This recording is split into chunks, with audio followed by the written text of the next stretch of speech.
What if the person you trusted most, the one you considered family, the one you opened your heart to, was the person everyone feared could do the unthinkable?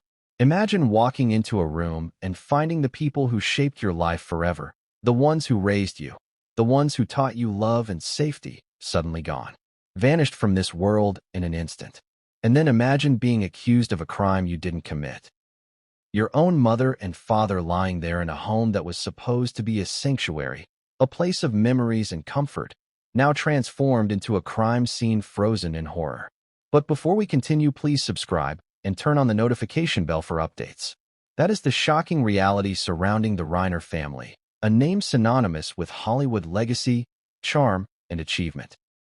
Rob Reiner, 78, a towering figure in film and television, known for both his wit and his influence, and his wife Michelle, 70, a woman who had been the steady hand in their family for decades, were found stabbed to death at their $13.5 million Brentwood estate. The discovery sent shockwaves across Los Angeles, across Hollywood, and across the world. But the story didn't stop there.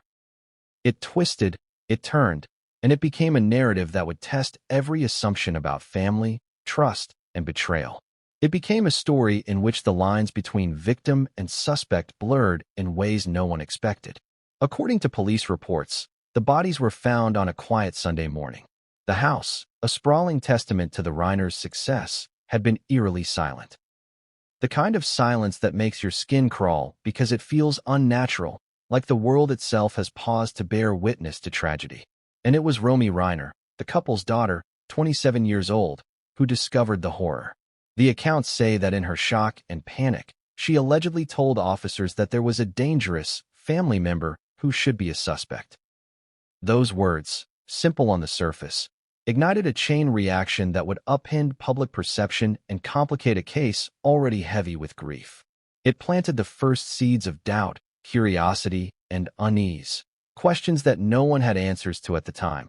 Who could this dangerous family member be? How close had they been to the victims? And could someone so intimate with the family really be capable of such an act? Enter Nick Reiner, 32, the Reiner's son, who lived in the guest house on the estate. Nick was arrested that very night and charged with 2 counts of first-degree murder. For weeks, the story appeared simple to the outside world. Tragedy struck, a son was accused, and the law had moved decisively. The media painted a clear picture, social media erupted with theories, and public opinion leaned heavily toward suspicion. But as anyone who follows high-profile cases knows, the surface is rarely the full story. The surface often conceals truths more complicated, more twisted, and more emotionally charged than any headline can capture. And in this case, the surface was only the beginning. According to reports, Nick Reiner, in court, made a claim that would shock everyone, that he did not commit the murders. Instead, he alleged that another family member was responsible. The revelation alone caused immediate disruption in the courtroom. Tracy Reiner, Rob's adopted daughter, allegedly broke down in tears at the very moment Nick made his claim. The courtroom, which moments before had been tense but composed, reportedly erupted into whispers, shuffles, and a near-palpable tension that filled the room. Questions flashed across the faces of every person present. Was she crying out of grief, fear, guilt, or shock? And how could this claim change everything the authorities, the family, and the public had assumed up to that point? The details of what exactly happened in that courtroom are murky, clouded by multiple witness accounts and conflicting reports. But what is clear is this: the family dynamic had already been complicated. Tracy Reiner was adopted, which adds layers of identity, belonging, and emotional complexity to any family narrative, particularly one now under the intense scrutiny of a murder investigation. And in the world of high-profile Hollywood families, where legacy, reputation, and image are constantly managed, the emotional stakes are higher, the pressure is immense, and the cracks hidden beneath polished surfaces can suddenly become terrifyingly visible. Romy Reiner's alleged comment to police about a dangerous family member also becomes crucial in this story. If we rewind the timeline, imagine her arriving at the estate. She opens the door expecting the usual warmth, the familiar scent of home, the sense of normalcy that comes with family. Instead, she finds chaos, silence, and 2 lives brutally ended. And in her panic, she points to someone within her own family as potentially dangerous. These words, reported as casually as they may have been spoken in shock, carry an almost prophetic weight in the narrative that follows. Could she have sensed what the authorities had not yet uncovered? Could her instincts about the danger within the family be tied to the very claims her brother Nick would later make in court? As the public tried to process this, headlines screamed the familiar patterns. Son arrested, tragedy strikes, Hollywood family in crisis. But those who followed the story closely noticed something else. Nick's court statements, Tracy's breakdown, and Romy's initial warning were forming a pattern that no one could fully articulate. There was a narrative forming, one that suggested deeper psychological layers, unspoken resentments, and a web of familial relationships complicated by adoption, inheritance, and perhaps unspoken emotional trauma. Think about the horror of it. Every family has secrets. Every family has moments that are never discussed outside closed doors. But when a tragedy occurs, those secrets are illuminated, scrutinized, and weaponized in ways that can reshape the narrative entirely. And in this case, the spotlight fell directly on Tracy Reiner. Was her breakdown purely emotional? Or did it signal something more profound, more troubling, and more central to the mystery of what really happened at the Brentwood estate? From the outside looking in, it is easy to see Nick's claim as shocking, even unbelievable. How could a son, accused of such a violent act, suddenly point the finger at another family member and have the courtroom react in such dramatic fashion? But think about it from a psychological and emotional perspective. Families, especially blended ones, often have complicated internal dynamics. Loyalty, rivalry, and unspoken resentments can simmer beneath the surface for years.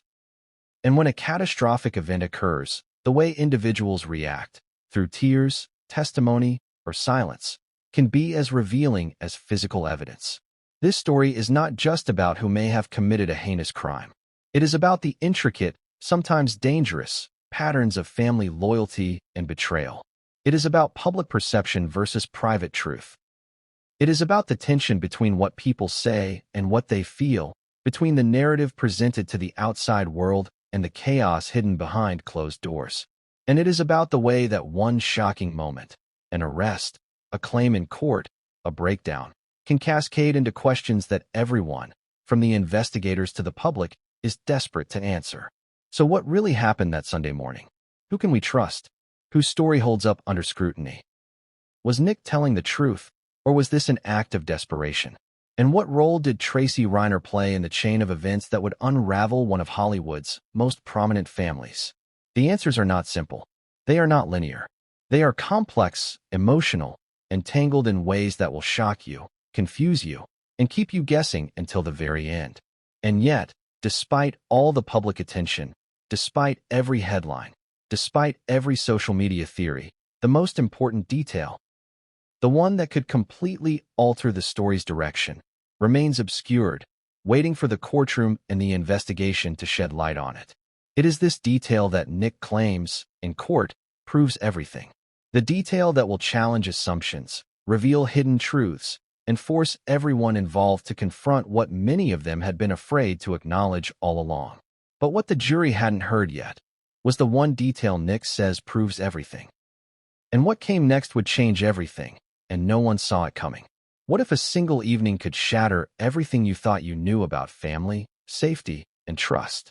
Imagine walking into your childhood home, or the home you grew up around, and finding it transformed into a scene of incomprehensible horror.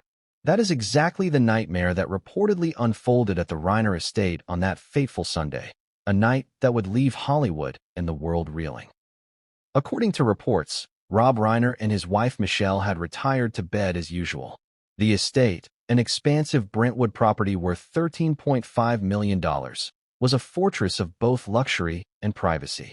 Security cameras, gated entrances, and the careful routines of its residents gave the illusion that nothing could penetrate its walls.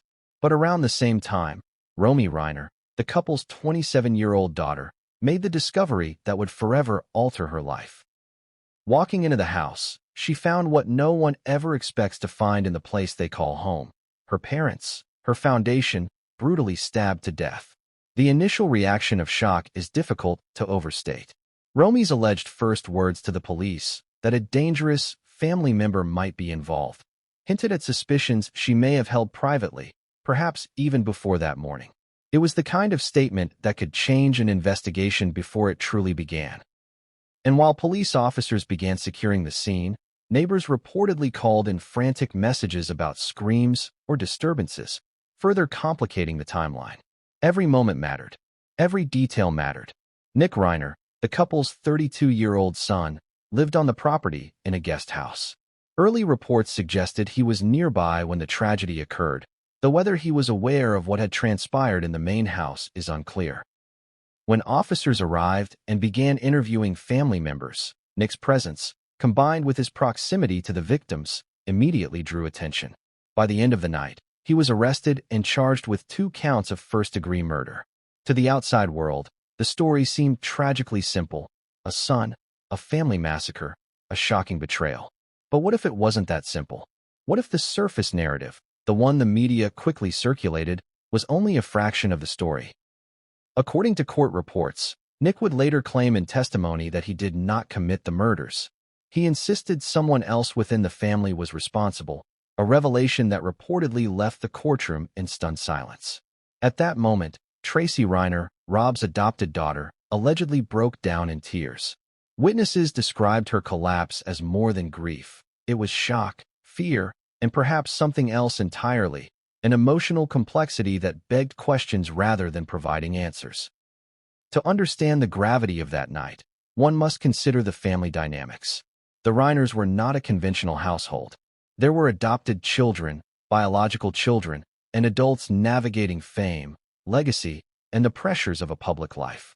Tracy Reiner's adopted status, in particular, adds a layer of emotional nuance. Adoption does not preclude deep familial bonds, but in moments of tragedy, the relationships and underlying tensions can take on amplified significance. Were there long-standing resentments? Could unspoken conflicts have erupted under the strain of a household suddenly thrown into chaos? Romy's initial observation that a dangerous family member may have been involved added yet another layer of intrigue. Her words suggested intuition, or perhaps prior knowledge of tensions that the public could not see. When Nick later pointed to Tracy in court, the pieces of the puzzle began to shift dramatically. The narrative that had seemed straightforward, the arrested son, the tragic deaths, was fracturing into multiple storylines, each more complicated than the last.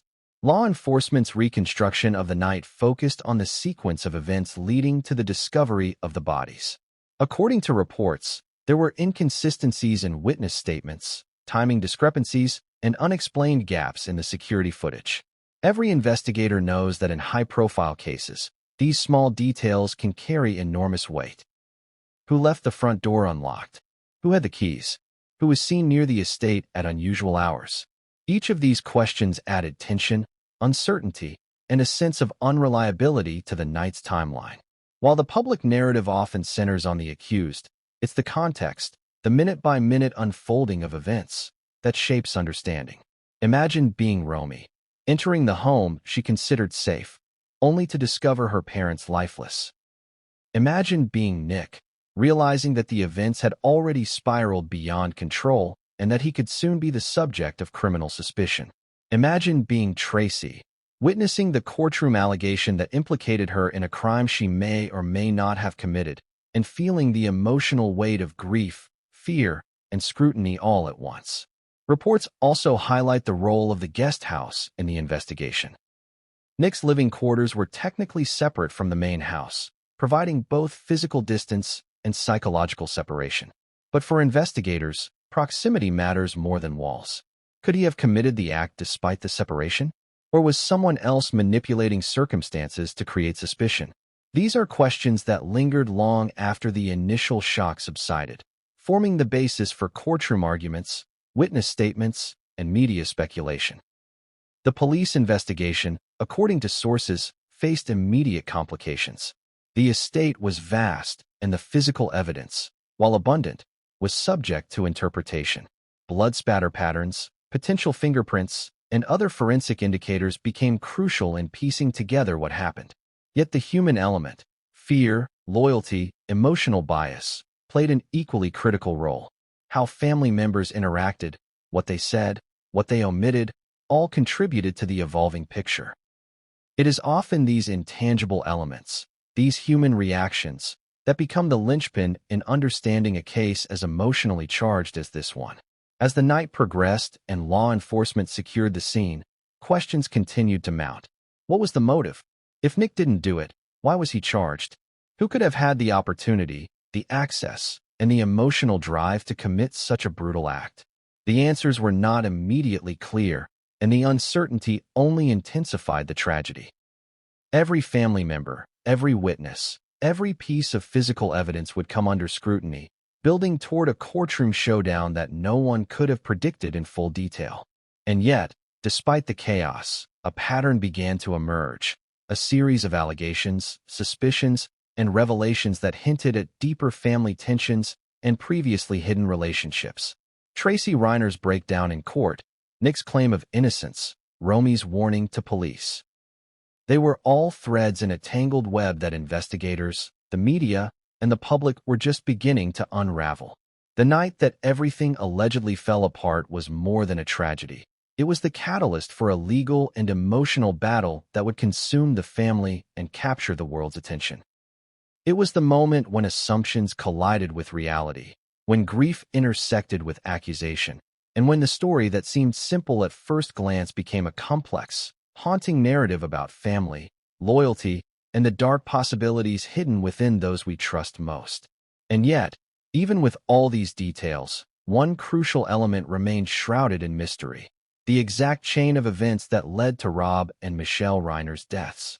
Who struck first? Who was present at the critical moments? What triggered the violence? And why did the family respond in the ways they did? These questions would haunt investigators, court officials, and the public alike, forming the foundation for a courtroom drama that was only just beginning. But what came next would change everything, and no one saw it coming. The moment the authorities arrived at the Brentwood estate, the story shifted from tragedy to legal drama. By the end of that night, Nick Reiner, 32, son of Rob and Michelle Reiner, was under arrest, charged with 2 counts of first-degree murder. To the public, it was a horrifyingly clear narrative: a son, allegedly responsible for taking the lives of his own parents, facing the full weight of justice. But as in any high-profile case, the surface story is rarely the full story. The arrest itself became a spectacle, the starting point of a legal and emotional labyrinth that would captivate the world. Imagine the scene: flashing police lights illuminating a sprawling estate, officers moving with quiet efficiency through manicured gardens and past luxury vehicles, all while a family's deepest pain remained locked behind closed doors. Reporters and neighbors, drawn by instinct, by rumor, or by the sheer gravity of the crime, hovered at the perimeter. Social media exploded almost immediately. Within minutes, hashtags, speculation, and viral commentary began circulating. Headlines proclaimed the arrest, offering a simplified version of the night's horrors. Hollywood's son arrested in parents' brutal deaths, read one. Another: tragedy at the Reiner estate, son in custody. The public consumed the story, piecing together fragments of information into narratives that made sense to them, even as the reality was far more complicated. Nick's arrest, however, was not just a procedural act. It was a turning point in how the family would be perceived publicly. In moments like these, perception often becomes as important as fact. Law enforcement believed there was probable cause, but to outsiders, the arrest quickly became a story of betrayal and scandal. Questions immediately arose. Was he capable of such violence? Did family tensions escalate to the breaking point?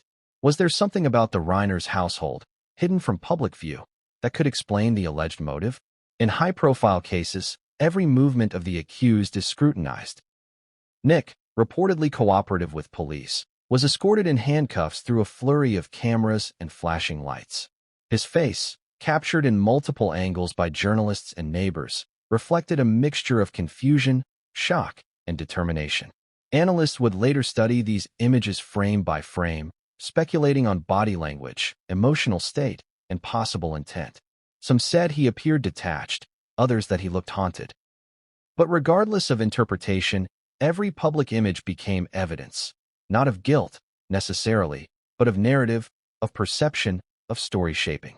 Meanwhile, family members were grappling with the personal devastation of the night. Romy, who had allegedly discovered the bodies, faced her own trauma while also witnessing the son she had grown up alongside being taken into custody. Tracy, the adopted daughter, would later be seen in court, breaking down at Nick's claims. These familial dynamics, caught between grief and accusation, added layers of complexity to a story that the public was trying desperately to simplify. How does a family navigate the dual realities of mourning and suspicion, of loyalty and doubt? This question would linger throughout the investigation and into the courtroom. Media coverage of the arrest was relentless. News outlets provided continuous updates, often repeating the same information with slight variations, fueling speculation. Headlines emphasized drama and intrigue, often focusing on the shocking notion that a son could be responsible for his parents' deaths. Social media compounded this, with conspiracy theories, amateur analyses of the Reiner family dynamics, and emotional reactions proliferating within hours of the arrest. It was the kind of coverage that can influence public perception, sometimes even before facts are verified.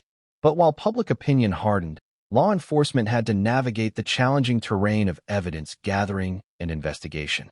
The estate itself presented a wealth of forensic opportunities and challenges. Security footage, keycard access, fingerprints, and potential DNA evidence all had to be meticulously cataloged. Investigators needed to determine timeline accuracy, possible entry points, and whether anyone else could have been involved. Every minute detail mattered, and yet every detail was filtered through the lens of a public already convinced they had the story figured out. The arrest also highlighted the tension between procedural law and public pressure. Officers acted on probable cause, following leads and evidence as they found them.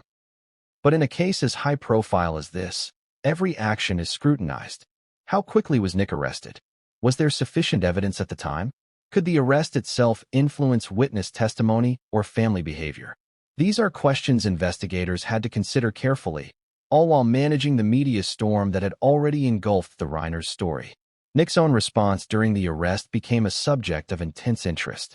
According to reports, he did not resist officers. He cooperated but maintained a composed exterior. Legal analysts would later argue that composure in moments like these can be interpreted in multiple ways, either as calm acceptance, shock, or calculated control. To the public, these nuances were often lost in favor of more sensational interpretations. Within hours, the story had been simplified into digestible soundbites: son arrested in parents' deaths. Yet beneath the surface, the investigation was already branching into layers of complexity, contradictions, and conflicting accounts that would only become more pronounced in court.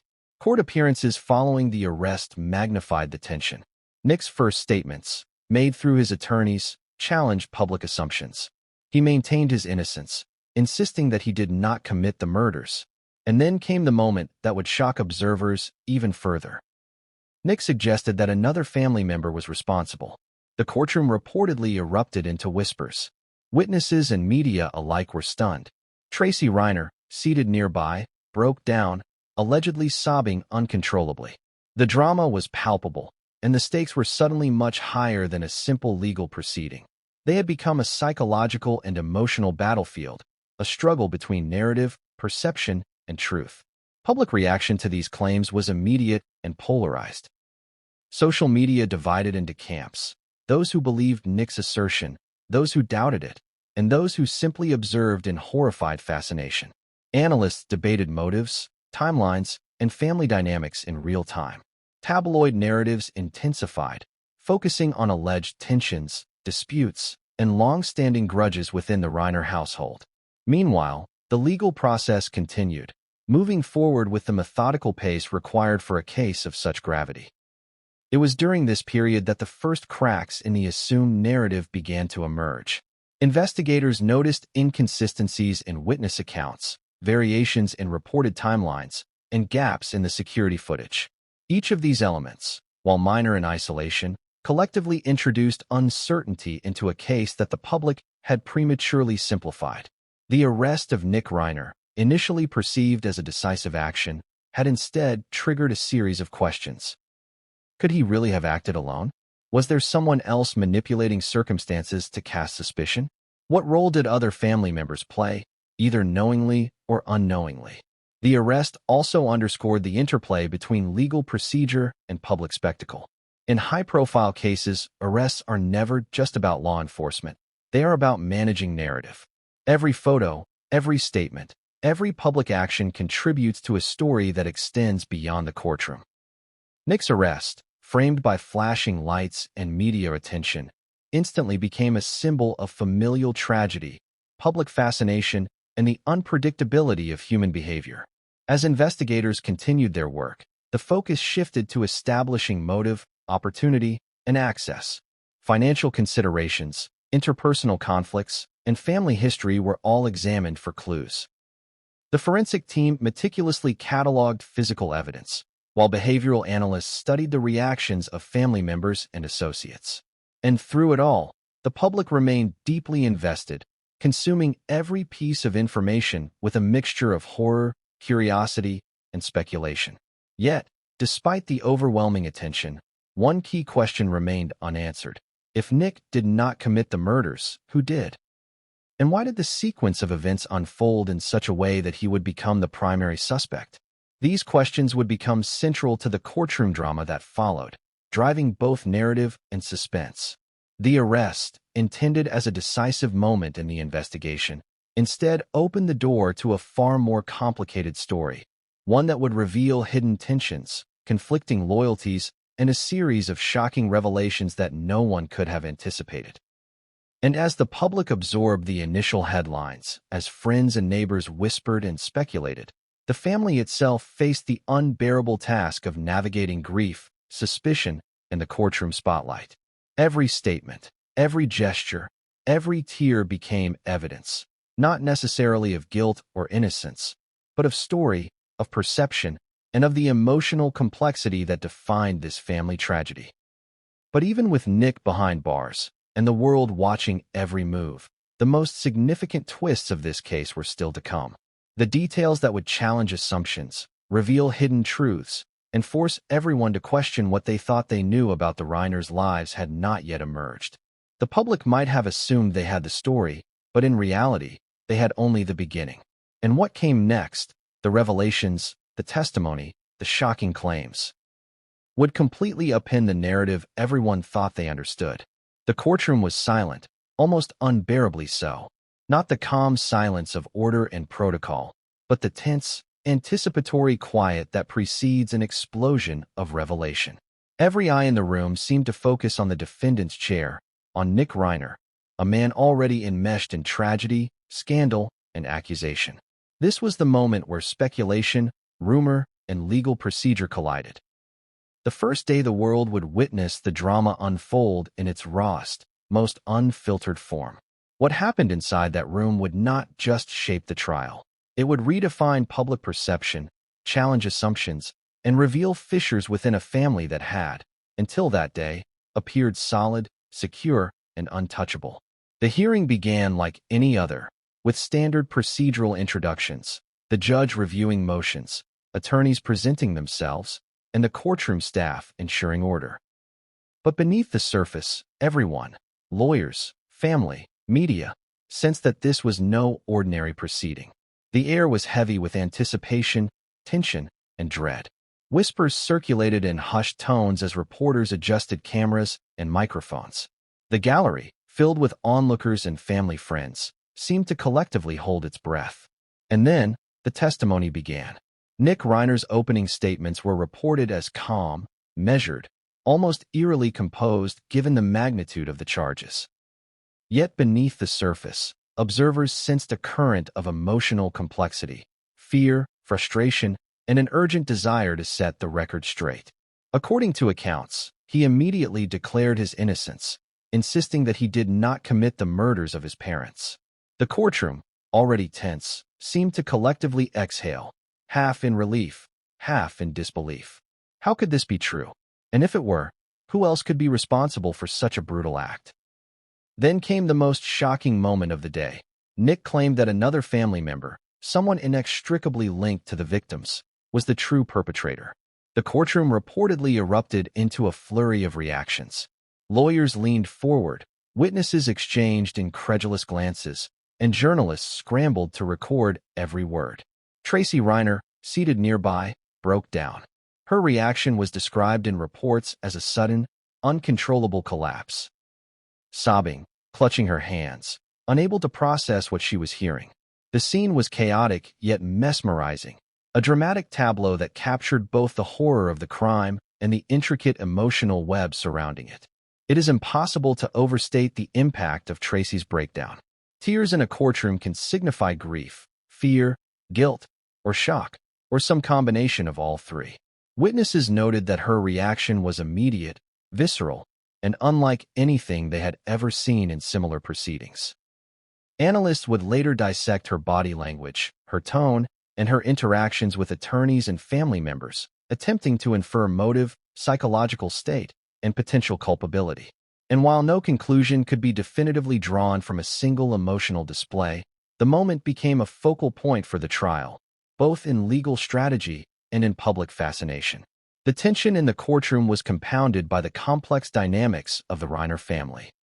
Tracy, as an adopted daughter, occupied a unique position within the household. Adoption adds layers of identity, belonging, and emotional nuance, all of which can surface in extraordinary ways under extreme circumstances. When Nick pointed to her in court, allegedly suggesting her involvement, the emotional pressure was unbearable. Observers described the courtroom as a pressure cooker.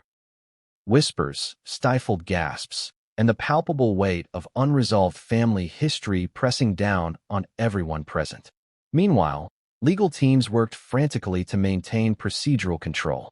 Defense attorneys focused on establishing credibility for Nick's claims, presenting evidence, and contextualizing the complex family dynamics. Prosecutors, conversely, sought to reinforce the narrative of Nick's guilt, emphasizing motive, opportunity, and proximity to the crime scene. Every word mattered. Every gesture mattered. Every pause, glance, or hesitation could be analyzed and potentially weaponized in cross-examination. Courtroom observers noted the careful choreography of emotion and narrative. Nick's testimony was punctuated with pauses, deliberate emphasis, and emotional undertones designed to humanize his position while casting doubt on assumptions. Tracy's breakdown, in contrast, served as an emotional punctuation mark. A stark, visual representation of the psychological stakes at play. Together, these elements created a courtroom drama that transcended legal procedure, unfolding as a story about grief, suspicion, and the intricate dance of human relationships under duress. Outside the courtroom, the public and media reaction was instantaneous and intense. Social media feeds erupted with speculation, commentary, and theories. News outlets highlighted Tracy's emotional collapse, Nick's claims, and the conflicting narratives emerging from the proceedings. Analysts debated every nuance. Was Nick telling the truth? Was Tracy's reaction indicative of guilt, shock, or grief? Could a family member truly be responsible for the deaths of both parents? The questions proliferated faster than answers could be offered, creating a frenzy of curiosity, fear, and intrigue that captured global attention. The courtroom revelations also underscored the inherent complexity of familial relationships. Families, especially those with deep histories, blended members, and public visibility, often carry tensions that are invisible to outsiders. Loyalty, rivalry, resentment, and love can exist simultaneously, creating an emotional landscape as intricate as it is fragile. The Reiner case illustrated this perfectly. The combination of adoption, biological relationships, and public scrutiny intensified every reaction, every accusation, and every display of emotion. As the hearing continued, new details emerged regarding the timeline of events, witness statements, and the alleged sequence leading to the murders. Observers noted contradictions in family accounts, variations in recollections of conversations, and inconsistencies in perceived behaviors.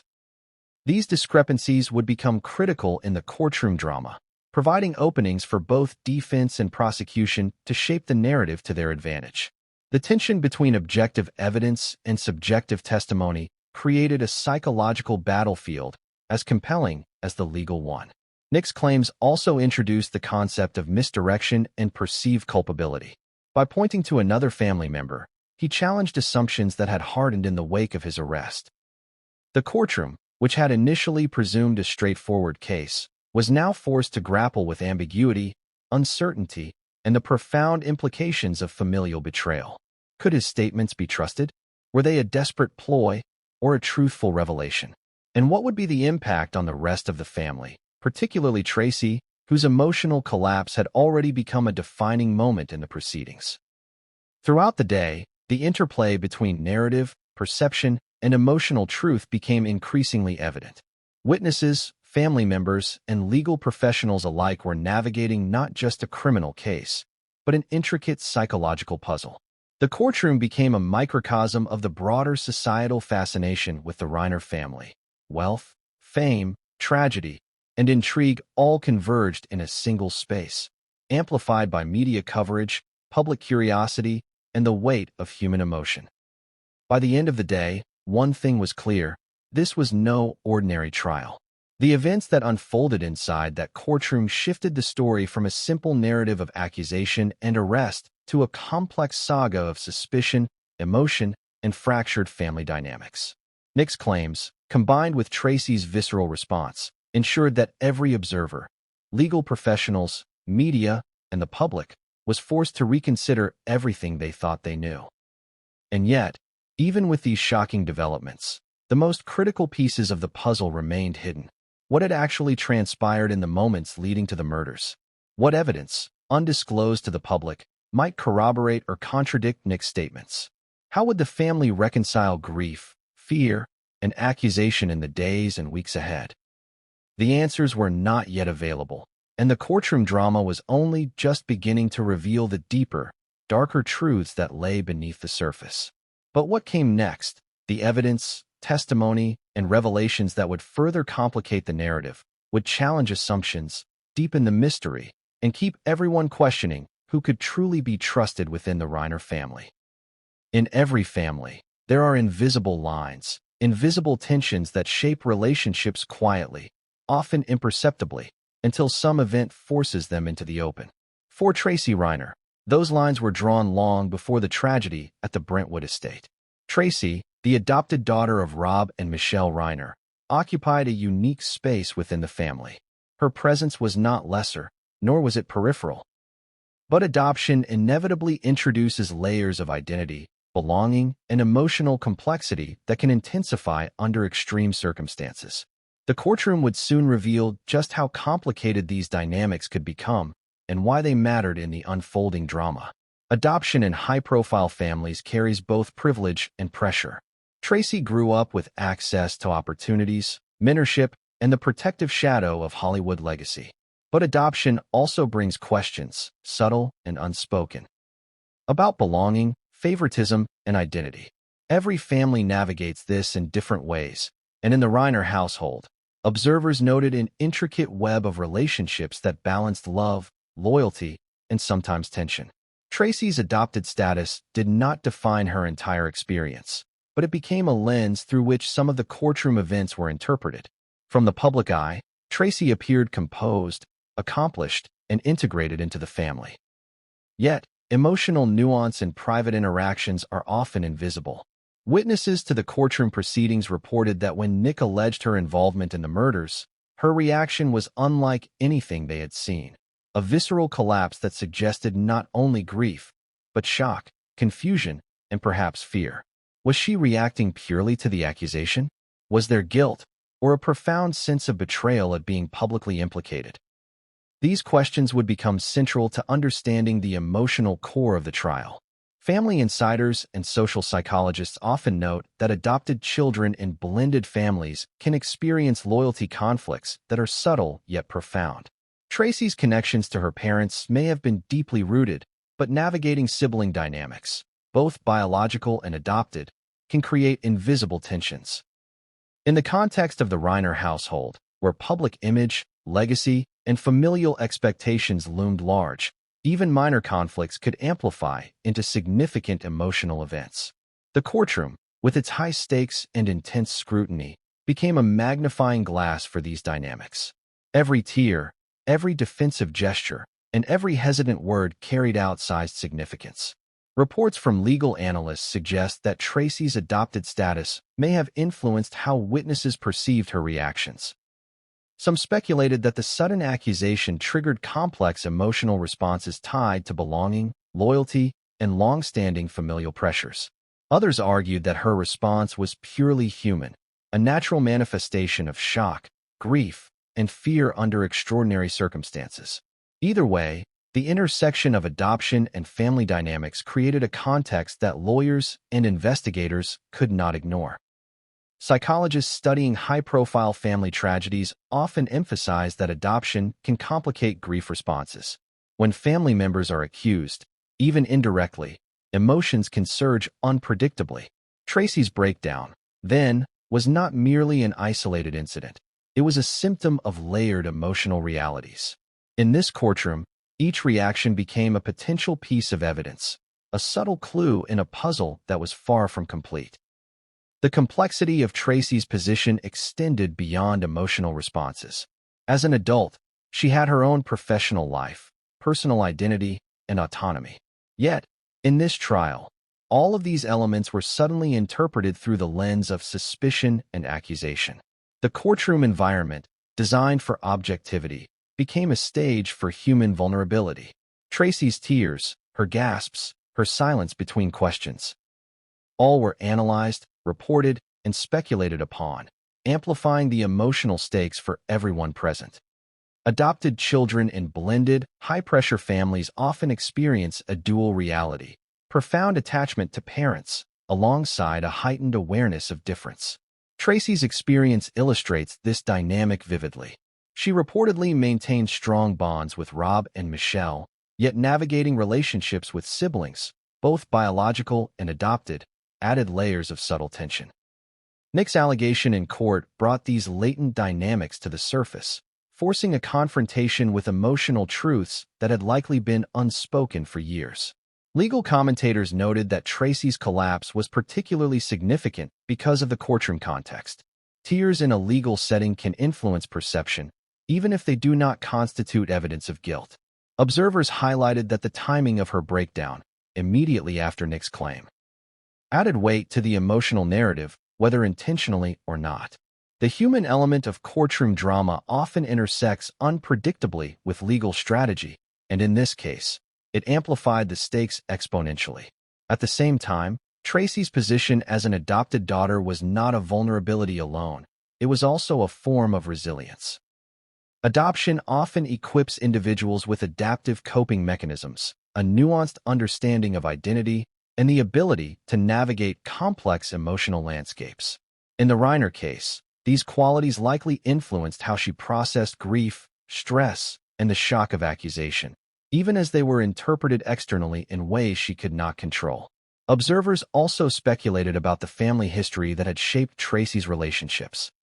Long before the tragic night, there were reportedly subtle tensions, rivalries, and moments of unspoken friction within the household. How much these past dynamics influenced the courtroom drama is impossible to quantify, but they provided context for understanding why emotions ran so high, why accusations were so shocking, and why the public and legal observers were so captivated. Every word, every gesture, every display of emotion was amplified by decades of family history, private conflicts, and public visibility. Furthermore, Tracy's breakdown illuminated the fragility of family bonds under extreme stress. Even in households built on love, trust, and shared history, trauma can expose hidden fractures. In this courtroom, the Reiners' private emotional world became public spectacle. Observers witnessed not only grief but the intricate interplay of identity, adoption, sibling dynamics, and loyalty. Each reaction provided both clues and questions, forming a narrative that was as much about psychology and emotion as it was about law and evidence. By the end of the day, one conclusion was unavoidable. Tracy Reiner was more than a peripheral figure in this case. Her adoption, her identity within the family, and her emotional responses were central to understanding both the human and investigative dimensions of the tragedy.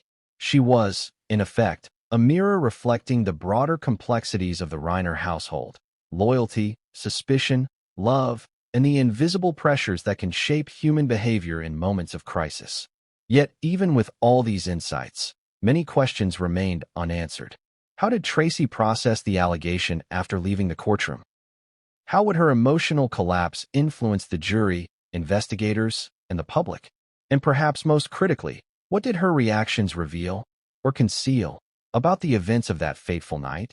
The answers to these questions would slowly unfold in the chapters ahead, each revelation complicating the narrative further and forcing everyone involved to confront uncomfortable truths about family, identity, and the thin line between trust and suspicion.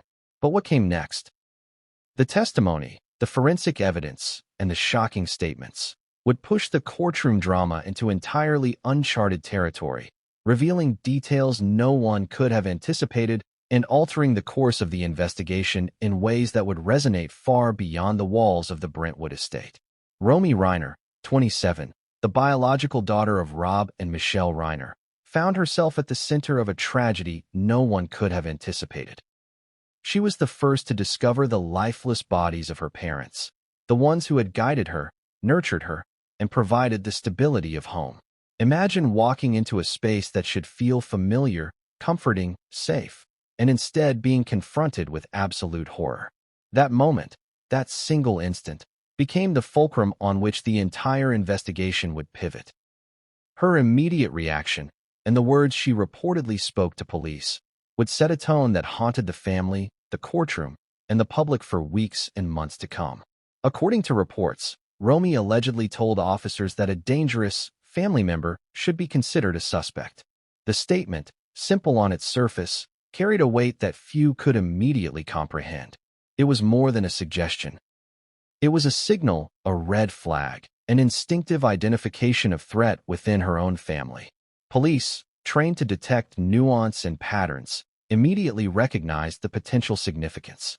In high-profile murder cases, especially those involving close family ties, early statements like these can shape the trajectory of the investigation.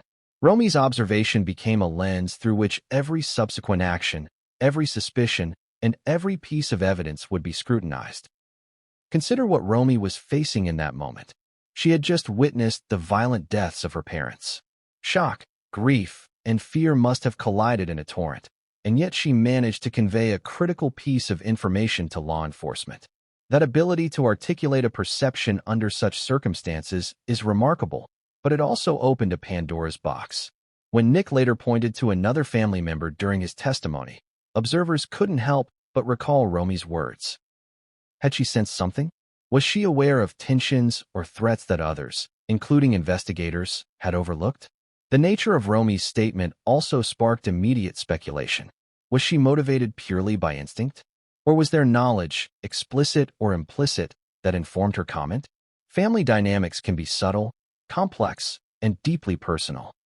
In households where multiple generations, biological and adopted children, and high-profile pressures coexist, latent conflicts can exist without outward display. Romy's words suggested she might have perceived these dynamics at a level invisible to outsiders, a perception that would gain significance when Nick later made his claims in court. Investigators, according to sources, treated Romy's statement with caution. While it was compelling, it could not, on its own, serve as proof. Every lead had to be corroborated with tangible evidence, forensic data, and additional witness testimony. Yet in the early stages of the investigation, her words created a pivot point, a lens for examining the complex emotional and relational landscape of the Reiner household.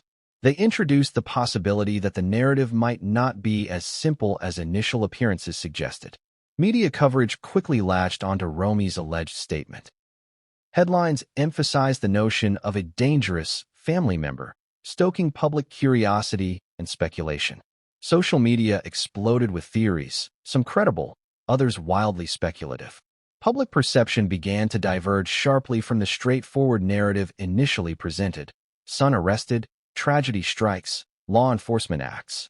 Suddenly, the story was no longer only about Nick's alleged guilt. It was about family secrets, unspoken tensions, and the haunting possibility that someone within the household may have been capable of extreme violence. Romy's statement also served as a mirror to broader societal questions about trust, intuition, and familial dynamics. How often do family members sense threats or danger before events unfold? How reliable are these instincts, especially in moments of extreme emotional stress? In Romy's case, her words were taken seriously precisely because they emerged from a position of intimacy and first-hand exposure. She had entered the home as a daughter, familiar with the rhythms and patterns of her parents' lives, only to confront a scene that defied comprehension. Her perspective was unique, emotionally charged, and, as investigators would note, critically informative. The timing of Romy's discovery and statement is also worth examining. Being the first on the scene, she had a vantage point unmatched by anyone else. Her immediate observations, emotional reactions, and the choices she made in alerting authorities helped shape the subsequent investigation. In legal terms, first impressions and initial statements can be pivotal, particularly when corroborated or contradicted by later testimony. Romy's observation that a dangerous family member should be a suspect created a framework within which Nick's later court testimony could be interpreted, whether or not the claims were ultimately proven true. Inside the courtroom, Romy's initial statement took on renewed significance. Attorneys referenced it repeatedly, using it as a touchstone for timelines, motivations, and psychological profiles. Defense teams, prosecution teams, and expert witnesses alike debated its implications. Could her comment substantiate Nick's claims? Did it indicate prior awareness of risk within the family? Or was it merely the product of trauma and instinct, coincidentally aligning with later courtroom assertions? Every interpretation added another layer of complexity to an already intricate case. Romy's statement also highlights the tension between fact, perception, and media narrative. In high-profile cases, early comments are often amplified, analyzed, and sometimes distorted. Public perception can solidify around statements made in moments of extreme stress, regardless of their legal weight. For Romy, this meant that her words became part of a story she did not author, a narrative that would dominate headlines, fuel speculation, and influence public understanding of her family's tragedy. The emotional dimension cannot be overstated. Romy's actions that morning reflect a mixture of grief, shock, and determination. She navigated the horrific scene, communicated critical information, and inadvertently set in motion events that would shape legal proceedings, media coverage, and family dynamics for months to come. In many ways, her statement represents both courage and the unpredictable power of human perception. It became a cornerstone for interpreting later revelations, including Nick's dramatic courtroom allegations and Tracy's emotional collapse. Yet even as Romy's words became a focal point for investigators and observers, questions remained. Why did she perceive danger in the way she did? What insights or instincts led her to highlight a family member as potentially dangerous? And how would her early observation interact with the unfolding evidence, testimony, and emotional displays in court? These questions would ripple through the trial, influencing strategy, analysis, and public speculation alike. Romy's statement reminds us that in high-stakes investigations, seemingly small comments can carry enormous weight. In moments of chaos and tragedy, intuition, perception, and immediate reactions can become as influential as physical evidence. Her observation, made under extreme duress, created a context that would shape the courtroom drama, affect jury perceptions, and amplify the emotional stakes for everyone involved. And yet, as pivotal as Romy's statement was, it was only one piece of the puzzle. The courtroom, forensic evidence, and subsequent testimony would soon add layers of complexity, contradictions, and revelations that no one could have predicted. The story was far from over, and the implications of that single statement were only beginning to ripple outward, setting the stage for moments of shock, confusion, and dramatic revelation that would continue to unfold in the days and weeks to come. But what came next? The conflicting narratives presented by the prosecution and defense would challenge assumptions, ignite debate, and push the case into an even more tangled, dramatic, and shocking territory than anyone could have imagined.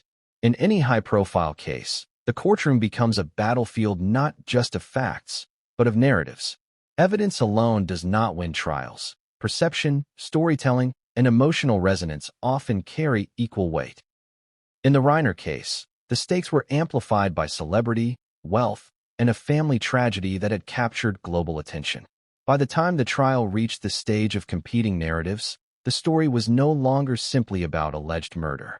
It had become a complex interplay of family loyalty, betrayal, grief, and public perception. The prosecution entered the courtroom with a clear objective: to present a narrative that portrayed Nick Reiner as the sole perpetrator of his parents' brutal deaths. Every statement, every piece of evidence, every witness testimony was strategically framed to support this version of events. Prosecutors highlighted Nick's proximity to the crime scene, his access to the house, and the timing of his actions relative to the discovery of the bodies. They emphasized the logical sequence of opportunity, motive, and physical presence. For the jury, the story was constructed with careful attention to cause and effect. Nick was present, Nick had means, and therefore he could, and did, commit the murders. But the defense countered with a narrative that would shock the courtroom and complicate public understanding. They argued that Nick was innocent and suggested that another family member, a person deeply embedded in the household, was responsible. This claim instantly reframed the case, shifting attention from procedural evidence to family dynamics, psychology, and motive. The defense highlighted contradictions in witness statements, discrepancies in timelines, and the intuitive observations made by Rob Reiner on the morning of the discovery. They painted a portrait of a family with underlying tensions, where trust was fragile, loyalties were divided, and emotional instability could have contributed to tragedy. The tension between these narratives created a courtroom charged with suspense. Every piece of evidence became a potential pivot point, every word uttered by witnesses weighed for its implications.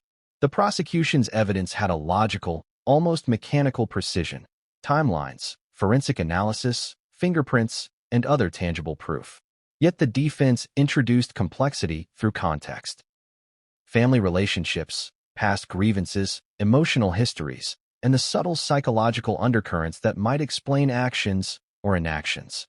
The courtroom transformed into a theater where logic clashed with emotion, fact clashed with perception, and certainty clashed with ambiguity. Media coverage of this battle intensified the stakes outside the courtroom. Headlines emphasized dramatic contrasts. Prosecution claims son guilty. Defense points to family intrigue.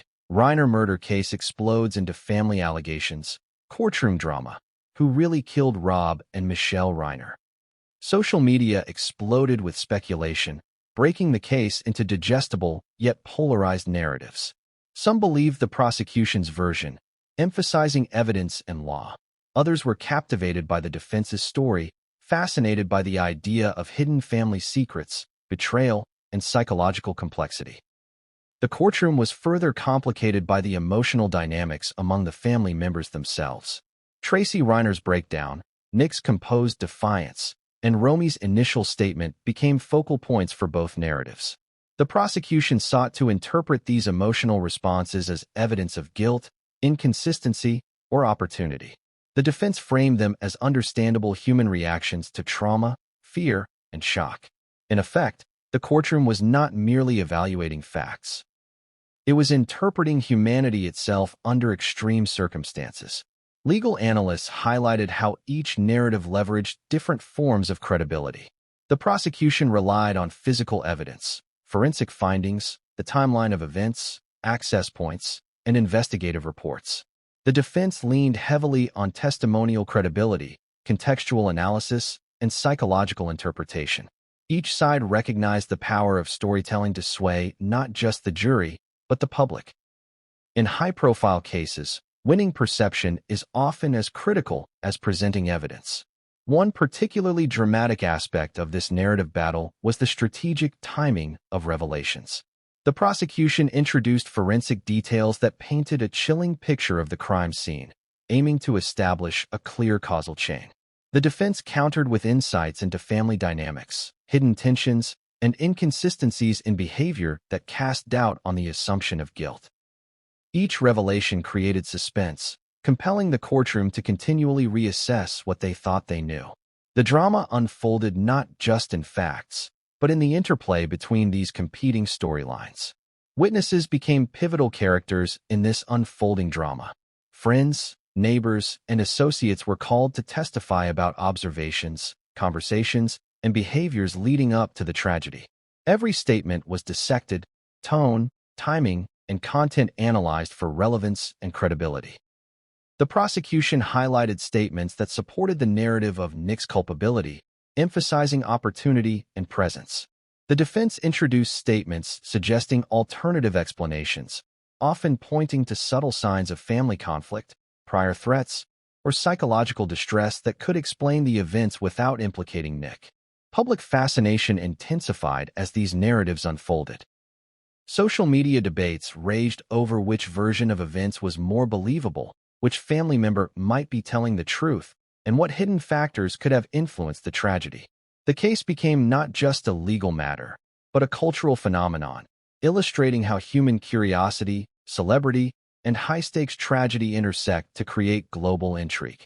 Crucially, the competing narratives highlighted the complexity of interpreting human behavior under extreme circumstances.